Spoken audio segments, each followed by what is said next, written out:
তুমি কি SC26? তাহলে এই ভিডিওটি তোমার জন্য। আশা করি তোমাদের এই টাইমে সবচেয়ে বেশি টেনশনের কারণ হচ্ছে প্র্যাকটিক্যালে তোমরা কি করবা। আজকের এই ভিডিওটি হচ্ছে তুমি কিভাবে প্র্যাকটিক্যালে 25-25 পাবা। সো আগেই তোমাদেরকে একটু বলে নিই, তোমাদের পদার্থবিজ্ঞান প্র্যাকটিক্যালের সম্পূর্ণ দায়িত্ব আমি নিচ্ছি এবং আমার এখান থেকে তুমি ফ্রিতেই সবগুলো পাবা। তার জন্য তোমাকে যে কাজটা করতে হবে, কমেন্টে দেওয়া যে গ্রুপটা, সেই গ্রুপের মধ্যে জয়েন হয়ে যেতে হবে। সেই গ্রুপে আমি সবগুলো আপডেট দিব। সো আসি আমাদের পদার্থবিজ্ঞান প্র্যাকটিক্যালে আসলে কী কী আছে সেটা নিয়ে একটু করে কথা বলি। আমাদের পদার্থবিজ্ঞানের টোটাল 3টে প্র্যাকটিক্যাল আছে। ওই 3টে প্র্যাকটিক্যালের মধ্যে প্রথম যে প্র্যাকটিক্যালটা সেটা হচ্ছে স্লাইড ক্যালিপার্স। এই স্লাইড ক্যালিপার্সের ক্ষেত্রে তোমাদের মেন প্রবলেম যেটা সেটা হচ্ছে এই স্লাইড ক্যালিপার্সের সাথে তোমরা প্রপারলি কোনো কিছু পরিমাপ করতে পারো না।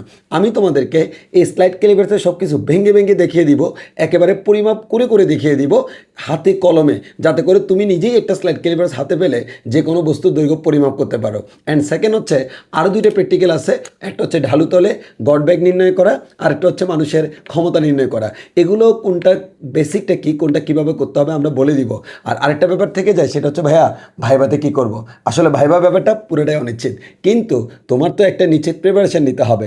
আর সেই প্রিপারেশানে তুমি কি কি পড়বা, কি কি পড়বা না, কোন জিনিসটাকে বেশি গুরুত্ব দিয়ে পড়বা, কোন জিনিসগুলো জানা উচিত, এটা নিয়ে আমি ভাইবার একটা ক্লাস নেব। সো তোমাদের জন্য আমার পক্ষ থেকে ক্লাস থাকবে পদার্থবিজ্ঞানে 2টা। তার মধ্যে একটা ক্লাস থাকবে প্র্যাকটিক্যালগুলো হাতে কলমে দেখিয়ে দেওয়া, আর 2 নাম্বারটা থাকবে হচ্ছে ভাইভাতে কেমন প্রশ্ন হতে পারে, তার আনসারগুলো কেমন হতে পারে, এটা নিয়ে আমার 2টা ভিডিও থাকবে।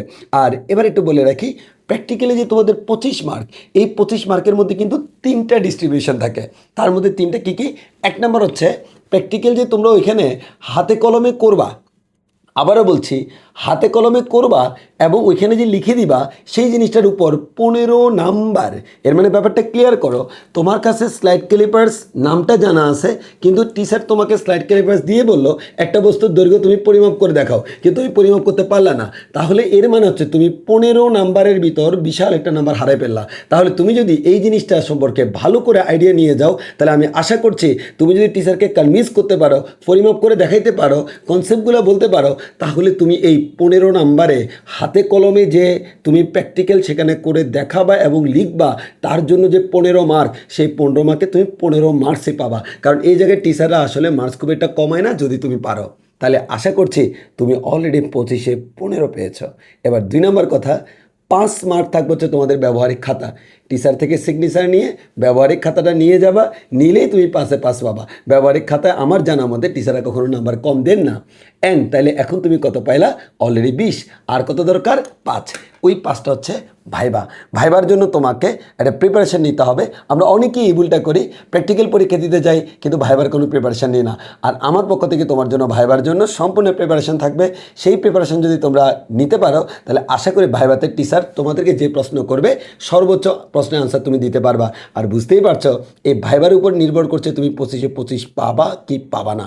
সো যদি একটু প্রিপারেশান নিয়ে যাও, একটু কনফিডেন্টলি আনসার করতে পারো, তাহলে ভাইবাতে 5-এ 5 পাওয়া সম্ভব। অ্যান্ড এর মাধ্যমেই আমাদের হয়ে যাবে 25-এ 25।